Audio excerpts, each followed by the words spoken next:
Պարոն Մանուկյան, խնդրեմ դուք ամփոփեք նաև միասնական տոմսային համակարգ հետ կապված։ Պարոն քաղաքապետ, սկզբից կուզեի ներկայացնել գործընկերներից կողմից հնչեցրած ժամանակահատվածի վերաբերյալ տոմսային համակարգում արձանագրված վավերացումների ցուցանիշները։ Մարտի 3-ից 16-ն ընկած ժամանակահատվածում տոմսային համակարգում արձանագրվել է 4.640.181 վավերացումներ, որից տրոլեյբուսներում 157.192, մետրոպոլիտենի կայարաններում 1.007.615 և ավտոբուսներում 3.475.374։ Պարոն քաղաքապետ, եթե թույլ կտաք, ներկայացնեմ նաև հունվար-փետրվար և մարտի 1-ի 10-օրյակի ժամանակահատվածում տոմսային համակարգի շահագործման արդյունքում գեներացված տվյալների հիման վրա ստեղծված որոշակի հաշվետվություն, վերլուծական տվյալներ։ Խնդրեմ ուշադրությունն էկրաններին, որպես հիմնական ցուցանիշ, խնդրեմ փոխեք, հաջորդ։ Որպես հիմնական ցուցանիշ բոլոր տեսակի տոմսերի վաճառքների քանակական տվյալներն են 17.743.372, այս թիվը ներառում է բոլոր տեսակի տոմսերը, այդ թվում մեկանգամյա երթերը մինչև 1 տարի տոմսը։ Հասույթը այս ընթացքում կազմել է 2.538.946.350 դրամ։ Այս 17.374.372 տոմսերից 213.021-ը կազմել են փաթեթային տոմսերը, որոնց ցուցիչները, հաջորդ սլայդը խնդրեմ, բաշխվում են հետևյալ կերպ։ Ամենապոպուլյար տոմսը դա 10 ուղևորության տոմսն է, 105.635, հաջորդիվ գալիս է 30 օր տոմսը 58.291, այնուհետ 180 րոպեն շուրջ 30.000 և այդպես շարունակ։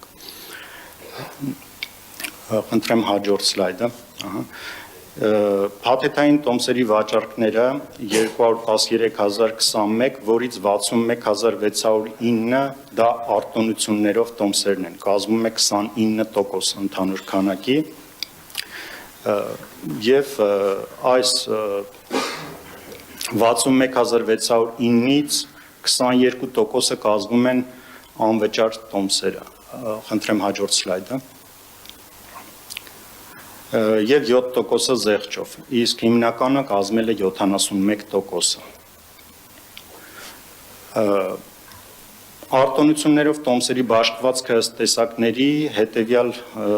դասավորությունն ունի, խնդրեմ փոխեք։ Ամենապոպուլյար տոմսը արտոնյալ դա 1 ամիս երկարաձգված տոմսն է, շուրջ 30.000 անվճար 1 ամիս տոմս, ինչպես գիտենք, ավելացավ հիմնական փաթեթներին, վերջի որոշման հիման վրա։ Եթե այս կտորը չդիտարկենք, քանի որ սա շարունակական բնույթ չի կրելու, արտոնություններով տոմսերից ամենապոպուլյարը դա կենսաթոշակառուներին տրամադրվող տոմսերն են, կազմում է 10.948, մյուսը տեղում արդեն հաշմանդամներ,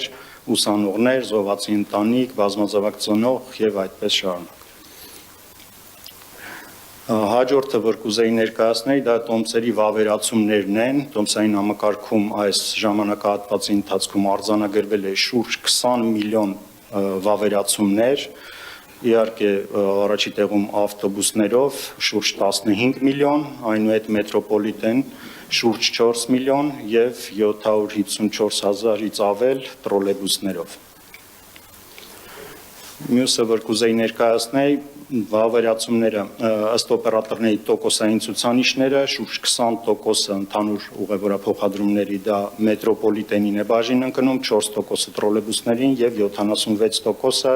ավտոբուսներին։ Հաջորդը սա փետրվարից մինչև մարտի 10 ընկած ժամանակահատվածում օրական կտրվածքով վալիդացիաների քանակն է, ինչպես տեսնում ենք, դրական դինամիկա է առկա։ Մյուսը կուզեի ներկայացնել տոմսերի վավերացումները ըստ օրվա ժամերի, այսինքն այս հաշվետվությունը պիկերի ներկայացումն է,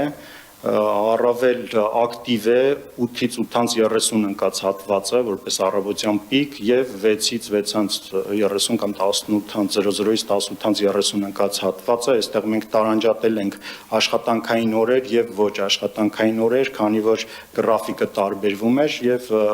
ոչ աշխատանքային օրերի պիկը դա 15:00-ից 15:30 ընկած ժամանակահատվածում է։ Հաջորդիվ կուզեի ներկայացնել տոմսային կրիչների կիրառությունը, այս շուրջ 20 միլիոն վավերացումները իրականացված 3 տոմսային կրիչների տեսակներով բաշխված է հետևյալ կերպ, 3 միլիոն 102 հազարից ավել միայն բանկային քարտով գործարքներն են, տրանսպորտային քարտով գործարքները 1 միլիոն 701 հազար 908 եւ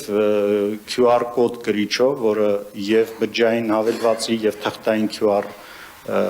կրիչի միջոցով իրականացվածն է, որը 75% է կազմում եւ բանկային քարտը 16, տրանսպորտային քարտը 9։ Մյուսը արդեն երթուղիների, առավել պոպուլյար երթուղիների վերաբերյալ հաշվետվություններն են, եթե շատ չմանրամասնեմ, զուտ մի քանիսը նշեմ, առավել պոպուլյար երթուղի ավտոբուսներում համարվում է առաջի համարը, երրորդ համարը, 97-ը, 99 եւ այլն։ Մետրոպոլիտենի կայարանների մասով սա արդեն հայտնի փաստ է, բարեկամություն, երիտասարդական, հանրապետության հրապարակ եւ Գարեգին Նժդե, սրանք առավել պոպուլյար կայարաններն են եւ տրոլեյբուսի մասով 10 համար, երկրորդ համար։ Այսքանը։ Շատ լավ, շնորհակալություն, կարծում եմ այս տվյալները մեզ տալիս են հնարավորություն վերլուծական որոշակի եզրակացություններ ունենալ եւ մասնավորապես երթուղիների վերադասավորումներ կազմակերպել, նույնիսկ մինչեւ ամբողջական 250 18 մետրանոց ավտոբուսների գնումը, կարծում եմ սա մեզ հնարավորություն է տալիս հաշվի առնելով տարբեր գծերի ծանրաբեռնվածությունը որոշակի վերադասավորումներ կազմակերպել եւ ավելի թեր բեռնված գծերից ավելի բեռնված գծեր որոշակի շարժակազմի տեղափոխություններ իրականացնել, կարծում շատ օգտակար տեղեկատվություն է, պարոն Հարությունյան, եւ նաեւ մեր Yandex-ի գործընկերներից ակնկալում ենք որոշակի կրկին վերլուծական ինֆորմացիա, որը որ գիտեմ որ ընթացքի մեջ է, եւ այդ տվյալները նույնպես մեզ էականորեն կօգնեն